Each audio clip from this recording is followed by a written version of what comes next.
viskas, prigavau. Ar sekė savo aistrą šiandien, bent jau vien dalyką, bent jau kažką darė šiandien, kas jį tau smagu, kažkas, kas tavi jaudin, kažkas, kas tiesiog kel smagumą, tiesiog nori kel aistrą tau. Ar sekė savo jauduliok šiandien? Jeigu ne, išjung TikTok, išjung Instagram, išjung Facebook, išjung YouTube, belė kur tu dabar žiūri, išjung ir daryk ton, kon tavo širdis dainon. Kon tavo širdis dainon. Išgirs, kon tavo širdis dainon, kon tu dabar nori daryti labiau nei ką kitą.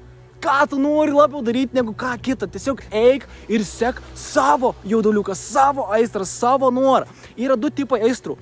Vienas yra žalia šviesa ir vienas yra raudona šviesa. Žalia šviesa yra aistra arba jauduliuks arba smagums, kurį tu gali dabar paimti ir padaryti. Tu gali pradėti eiti į tai. Ir raudona šviesa yra kažkas, ko tu labai nori irgi, bet nėra galimybės padaryti tai. Tiesiog nėra fiziškai įmanoma dabar to paimti šiuo momentu ir padaryti tai. Sek tai, ką tu dabar gali padaryti, kas yra labiausiai smagiausia. Daryk tai patį pirmą dalyką. Kai tu pradedi tai daryti, daryk kiek įmanoma ilgiau. Daryk kiek įmanoma ilgiau tiesiog ir pastebėk, ar tu natūraliai nustoji tiesiog susidomėjimas su šito dalyku ir tu kažkur buvai pritrauktas kitur, smagiau kažką kitką daryti, negu dabar darei.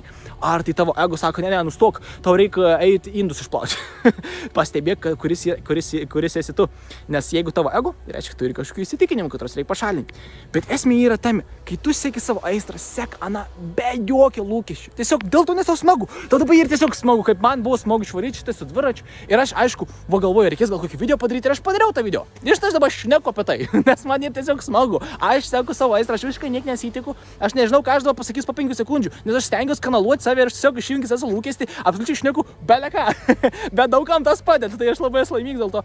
Esmė, darsiai, kai tu seki savo aistrą, darai kiek įmanoma ilgiau, išjungi lūkestį, nesvarbu, kas įsimanifestuos į tavo gyvenimą, absoliučiai nesvarbu. Tai yra dėl priežasties. Tai gali būti negatyvus dalykas, tai gali būti pozityvus dalykas.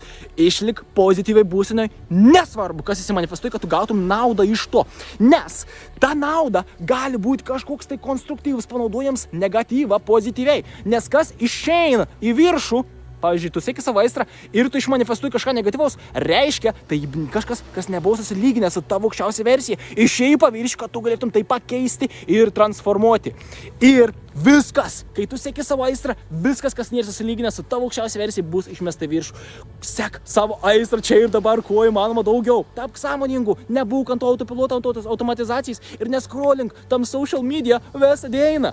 Būk tas, kas tu iš tikrųjų esi siela, kurie atėjo čia patirti patirtį. Tai pasirink patirti pozityvą, pasirink patirti meilę, pasirink patirti džiaugsmą. Tu esi tas, kuris gali tai padaryti.